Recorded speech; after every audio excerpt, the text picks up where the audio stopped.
Alrighty, welcome, ladies and gentlemen, to another emergency broadcast as we are here in Barcelona for the season opener, and we are in the sprint race with about 4 laps to go as we wait to see if Henry Fitzsimmons make a move to the outside of Marshall Vot Votreed.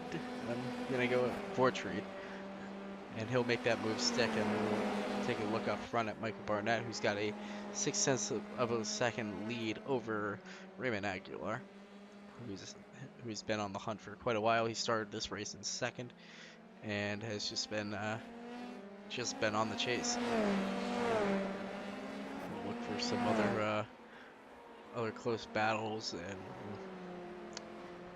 we'll take a look back here at Burrows and Bianchi. Last time they hit the line, they were 4 tenths of a second apart, with Felipe Sarkis only 2 tenths of a second back from him, but he makes a move on Callaway, and Callaway will have to Good concede save. that Holy shit. position as Felipe makes his way through up into the 10th position. They're going to go side by side through the hairpin. Solid defense from Felipe as he'll hold that position, and he'll cover off the inside to make sure that there isn't another chance for Callaway to make a move on him. So we'll look further up once again to Antonio Bianchi, who is on the run from Max Wobbles, who was having quite the battle with Finley Fitzsimmons earlier on, and has had to inevitably or eventually concede that position to Fitzsimmons as Fitzsimmons has now made his way up into the 5th position. He had gotten caught up in a lap 1 incident and was all the way down on the order, and has just cut through the entire field, just car after car, and made his way up towards this top 5, where he's now hunted down Davis. But with only 3 laps to go, I don't think he'll be able to catch him in time. I don't think he'll be able to gain those 4 seconds. As we'll take a look back at Antonio Bianchi and Max Wobbles, who Max Wobbles is now getting hunted by Felipe, who has closed that gap significantly, and maybe he's starting to look to make a move, but he's also going to keep in mind that Callaway is still behind him, so he'll have to try and keep that in the back of his head as they make their way through this next complex of corners. As it looks like Callaway's gains pretty significantly on the brakes, and doesn't really seem to have the mid-corner speed to keep up with Felipe as they make their way through this long right-hander and down this hill into the last corner. We're using the historic layout here as opposed to the Grand Prix layout, where it skips that final chicane and instead keeps the driver's speed up a lot more as they come down the front straight. It gives a bit of a stronger passing zone here into turn 1. You can see drivers using all of the available space through turn 1, 2, and 3, and they'll make their way around this long right-handed corner.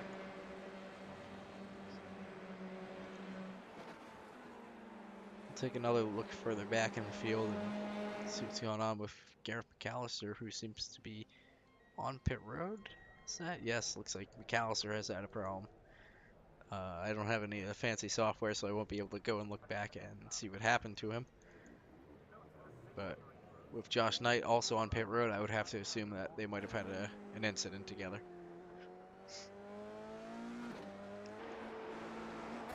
Take a look back at Antonio Bianchi, who's now hunting down Marshall. Not very far behind him at this point, as they'll once again make their way through this complex of corners with this very large red patch in the center of that tight left-hander. This right-hander is actually quite deceiving, and it's a lot harder than it looks. For whatever reason, it just seems like the corner just continues on forever and it never ends. Make their way down the front straight again. Oh my So sorry goodness, what about happened that. to Marshall? huge contact with the inside wall to take a look at what happened. Just ran wide on the exit of the final corner, got on the curb, broke him a little bit loose, got into the dirt, and just hooked it. Great crash avoidance from Antonio. Was able to stay out of Marshall's way as we make our way onto the final lap. And we'll jump back live and up to the front of the field to find out where Micah is, as he has Raymond Aguilar right on his tail. We'll head through this the second chicane. Raymond Aguilar hits the sausage curb hard, but it was able to keep the car under him for the most part, as half of it was quite in the air. And they'll make their way through this complex that we seem to end up at all the time. For the final time, I don't think that Raymond will be able to close this gap enough Someone needs to watch that. to catch Micah, and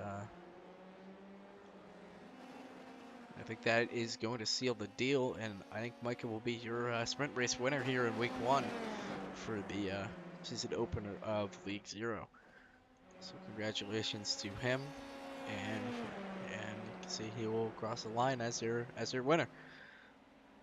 And Antonio said somebody needed to go watch something back, so we're gonna go do that now.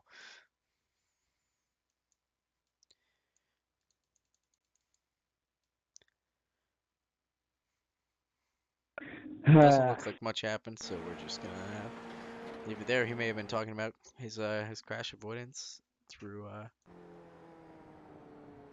down the front straight. So congratulations to him. And y'all gotta go thank you watch my two to go everyone coming to the line and watch the wreck I just avoided. That was